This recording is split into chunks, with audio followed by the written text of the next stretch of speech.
नमस्कार। समय संवाद में आपका स्वागत है। मैं हूं सर्वेश कुमार सिंह। आज मीडिया के एक संस्थान पर दिल्ली पुलिस ने छापेमारी की और पूरे दिन जांच हुई। इसके अलावा लगभग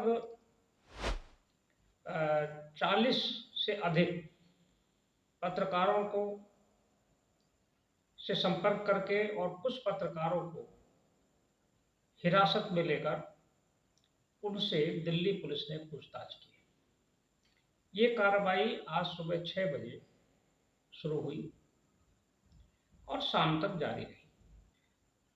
कार्रवाई देश के एक चर्चित वेब पोर्टल पर हुई। ये वेब पोर्टल है न्यूज क्लिक।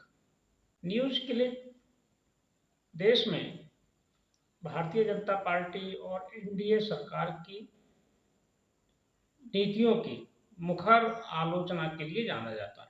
खास तौर से नरेंद्र मोदी को निशाना बनाता है और इसकी जो स्टोरी होती हैं, रिपोर्ट्स होती हैं, वो एक पक्षीय रहती हैं अधिकांशतः। हर स्टोरी उसकी मोदी विरोध पर, भाजपा विरोध पर और यहाँ तक कि भारत विरोध पर भी आधारित रहती है।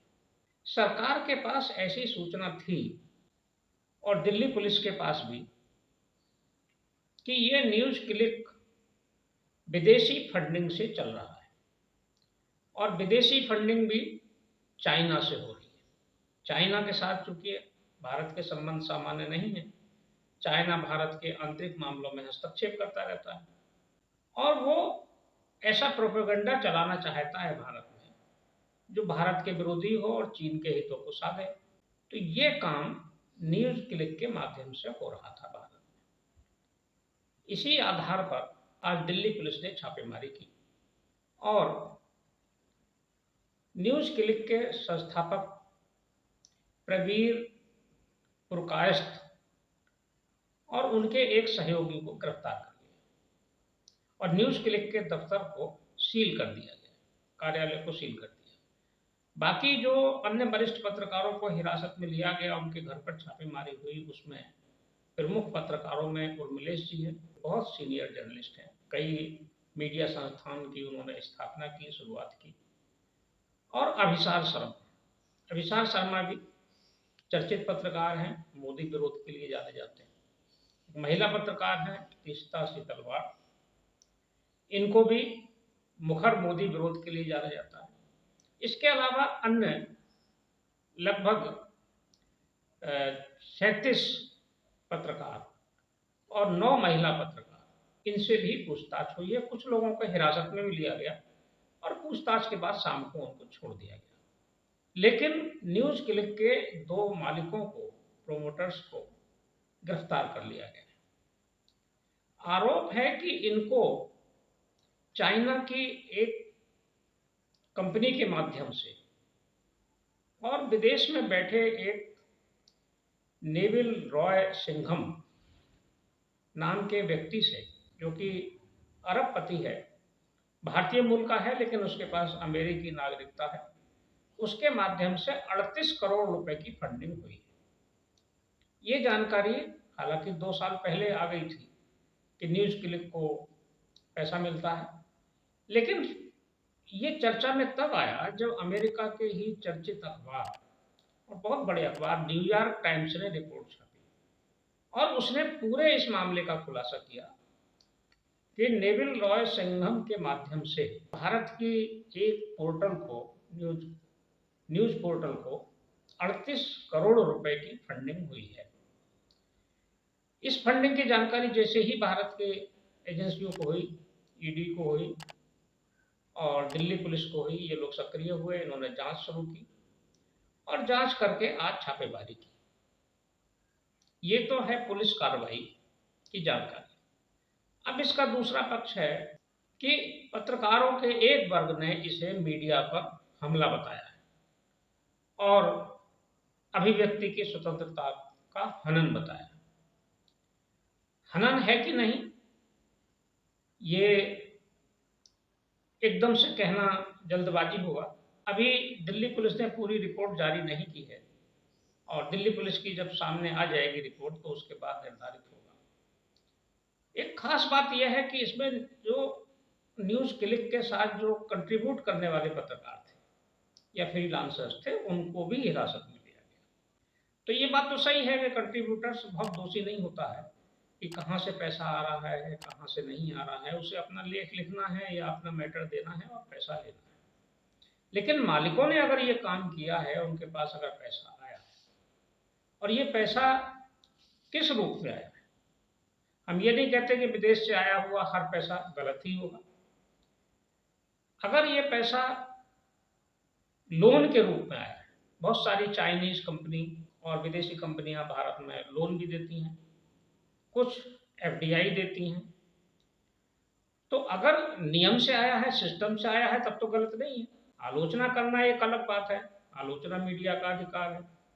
लेकिन किसी से पैसा लेकर उसका एजेंडा चलाना और वो भी भारत विरोध में एजेंडा चलाना, किसी दूसरे देश के हितों को साधना पैसा लेकर, ये उसी तरह से है जैसे सुपारी लेकर कोई अपराध करना।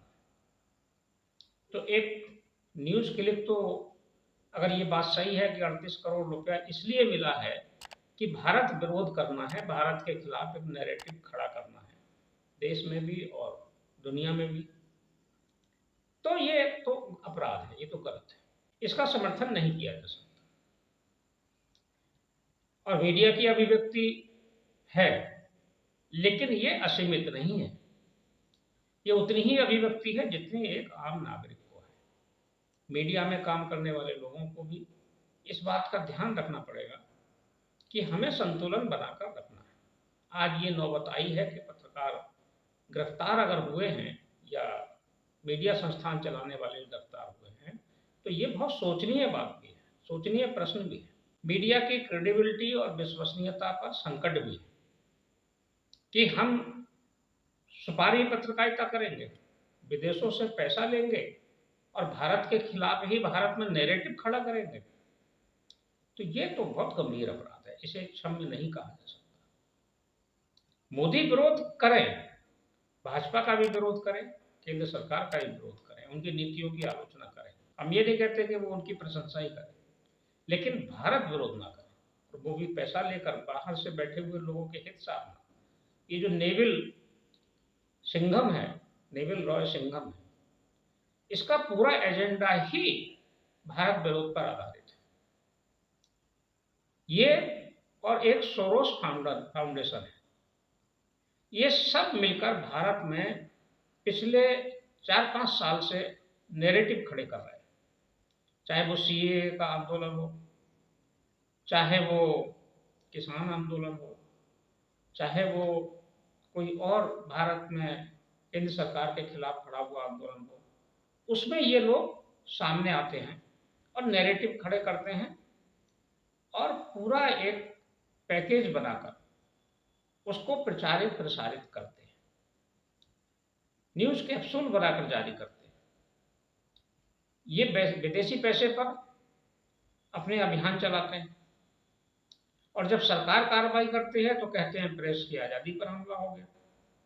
हालांकि दिल्ली के प्रेस क्लब ने, Delhi press club of India ने इस कार्रवाई का विरोध किया है, लेकिन उन्होंने जल्दबाजी कर दी। ये बात ठीक है कि पत्रकारों पर कोई आक्रमण होगा, पत्रकारों की गिरफ्तारी होगी तो वो निंदनीय है, लेकिन अगर मीडिया संस्थान अनियमितताएं बरतेगा तो उसके साथ पत्रकार संगठन को या पत्रकारों को खड़ा होने की कोई बहुत ऐसी आवश्यकता नहीं है, क्योंकि वो अपने काम ठीक रखें तब उनका साथ दिया जाएगा। अगर उनके अकाउंट बुक्स में अगर विदेशी फंडिंग है और वो भी गैर उद्देश्य की है, अगर वो लोन नहीं है, अगर वो किसी तरह का शेयर नहीं है, तब फिर वो गलत है। अब कल इस पर विस्तृत जानकारी संभवतः दिल्ली पुलिस जारी करेगी और जो देश भर में छापे पड़े हैं उनकी भी जानकारी आएगी। इन जो पत्रकारों के यहाँ छापेमारी हुई है, उनके गैजेट्स, उनके लैपटॉप और मोबाइल फोन जब्त कर लिए गए।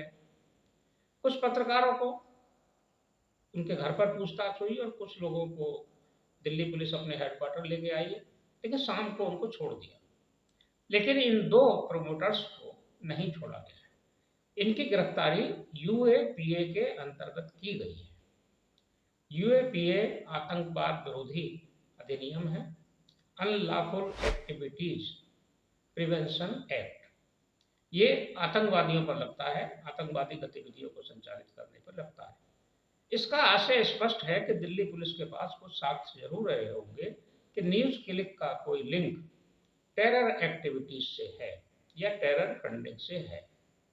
ये गंभीर मामला है और मीडिया के अंतर्गत जो लोग काम कर रहे हैं, मीडिया संस्थान काम कर रहे हैं, पत्रकार काम कर रहे हैं, उनको भी सोचना पड़ेगा कि ये भी देखें कि हम जहाँ काम कर रहे हैं वहाँ की कोई ऐसी अनलॉफुल एक्टिविटीज तो नहीं है। इसके लिए भी हमें सचेत रहना पड़ेगा, क्योंकि पूरा मामला पत्रकारिता की विश्वसनीयता का है, साख का है। हम लोकतंत्र का चौथा स्तंभ है। देश का विश्वास आज भी मीडिया पर है, पत्रकारिता पर। अगर ये डिग गया तो लोकतंत्र खतरे में आ जाएगा। इसलिए बहुत सचेत रहने की आवश्यकता है और संतुलन बनाए रखने की भी आवश्यकता है। और सरकार की भी ये जिम्मेदारी है कि उसने अगर इतने बड़े एक संस्थान पर छापेमारी की है तो वो ये प्रमाणित करे, दिल्ली पुलिस। और सरकार की तरफ से भी वक्तव्य आया है, अनुराग ठाकुर की तरफ से भी, तो इस पर तथ्य भी सामने रखे जाने चाहिए। समय संवाद में आज बस इतना ही। कल फिर मिलेंगे किसी एक खास विषय के साथ। तब तक के लिए मैं सर्वेश कुमार सिंह आपसे विदा लेता हूँ।